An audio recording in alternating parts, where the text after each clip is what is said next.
بسم اللہ الرحمن الرحیم نحمده ونصلي ونسلم على رسوله الكريم اما بعد فاعوذ باللہ من الشیطان الرجیم بسم اللہ الرحمن الرحیم السلام علیکم ورحمۃ اللہ وبرکاتہ۔ دوستان محترم، آپ نے دیکھا ہوگا کہ آج کل جو بھی نیا بچہ اس دنیا میں آ رہا ہے وہ آپریشن کے ذریعے اس دنیا میں آ رہا ہے، یا بڑا آپریشن یا چھوٹا آپریشن۔ آپریشن کے بغیر بچے کی پیدائش ایک حساب سے ہمارے معاشرے کی نظر سے ناممکن ہو چکی ہے، لیکن اللہ رب العزت نے قرآن کریم میں ایسی تاثیر اور ایسی طاقت رکھی ہے کہ انشاءاللہ عز و جل اگر آپ چاہیں تو بچہ جو ہے وہ آپریشن سے نہیں بلکہ نارمل ڈلیوری ہوگی۔ تو مزید ویڈیو شروع کرنے سے پہلے ایک چھوٹی سی گزارش کہ اگر آپ نے ابھی تک ہمارا چینل سبسکرائب نہیں کیا تو ہمارے اس چینل کو کریں سبسکرائب اور بیل آئیکن کو دبائیں تاکہ اس طرح کی لیٹسٹ اور نئی سے نئی ویڈیو آپ تک بآسانی پہنچ سکے۔ کسی بھی شادی شدہ جوڑے کے لیے اللہ کی نعمت یا اللہ کی رحمت، یہ دونوں بہت بڑا اہم رول ادا کرتی ہے۔ لڑکے اور لڑکی یہ دونوں کی خواہش ہوتی ہے کہ اللہ رب العزت ہمیں اولاد نرینہ سے نوازے۔ اولاد اللہ رب العزت کی بہت بڑی نعمت ہے اور اللہ رب العزت کا ہم پہ بہت بڑا احسان ہے۔ جن لوگوں کے پاس اولاد موجود نہیں ان لوگوں سے اولاد کی قدر کا سوال کریں، ان سے پوچھیں کہ اولاد کی اہمیت کیا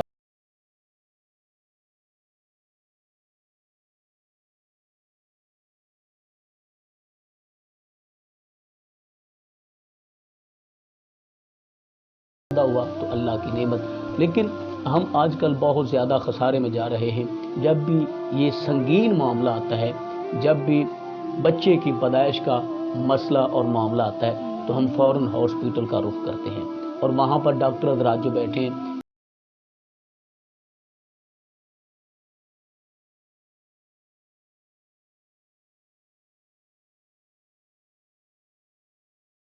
آپ کے پیسے سے بھی کھیلتے ہیں اور آپ کی زندگی کو بھی تباہ و برباد کر کے رکھ دیتے ہیں، اور آپ آپریشن کروانے کی جانب مائل ہوتے ہیں اور وہاں پہ کچھ لوگ انہوں نے ایسے رکھے ہوتے ہیں جو آپ کو آپریشن کی طرف راغب کرتے ہیں۔ وہ کہتے ہیں کہ آپ کے بچے کی جان جا سکے،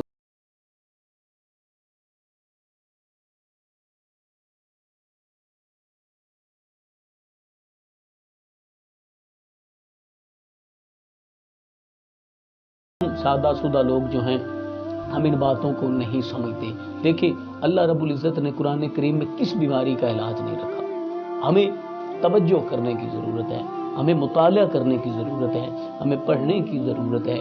ہم نے قرآن کریم کا دامن چھوڑ دیا، ہم نے تلاوت قرآن کریم چھوڑ دی، جس کی وجہ سے ہماری یہ آج کیفیت بن چکی ہے۔ اگر آپ چاہتے ہیں کہ آپریشن سے بچیں، آپ چاہتے ہیں کہ ہمارا پیسہ محفوظ ہو، تو پھر آپ کیا کریں کہ قرآن کریم کی ایک آیات کریمہ ہے، لا الہ الا انت سبحانک انی کنت من الظالمین۔ اس کو 33 بار پڑھ کے لا الہ الا انت سبحانک انی کنت من الظالمین کسی بھی میٹھی چیز پر دم کر کے اس عورت کو کھلا دیں جس کے گھر میں بیٹا یا بیٹی پیدا ہونے والے ہیں، اس کو کھلا دیں، 33 بار پڑھیں اور ایک پھونک ماریں، اور پھر 33 بار پڑھیں، پھر ایک پھونک ماریں، اور پھر 33 بار پڑھیں، پھر ایک پھونک ماریں، اور رزلٹ انشاءاللہ عز و جل چند ہی منٹوں میں آپ کے سامنے ہوگا۔ یہ آپ لازماً یہ عمل ایک مرتبہ ضرور ٹرائی کر کے دیکھیں، انشاءاللہ عز و جل 100% اس کا رزلٹ آپ کو ملے گا۔ تو دوستان محترم، آپ اپنی جان بچائیں، اپنے دوست احباب کی، اپنے جوار و قرب میں رہنے والے لوگوں کی زندگیوں کو محفوظ بنائیں۔ ہمیں امید ہے کہ آج کی ہماری ویڈیو آپ کو اچھی لگی ہوگی۔ اگر اچھی لگی ہے ہمارے چینل کو سبسکرائب کریں، اور اچھی بات کو آگے لوگوں تک پہنچانا یہ بھی ایک بہت بڑا صدقہ جاریہ ہے۔ ویڈیو کو زیادہ سے زیادہ شیئر کیا کریں۔ ملتے ہیں نیکسٹ، تب تک اللہ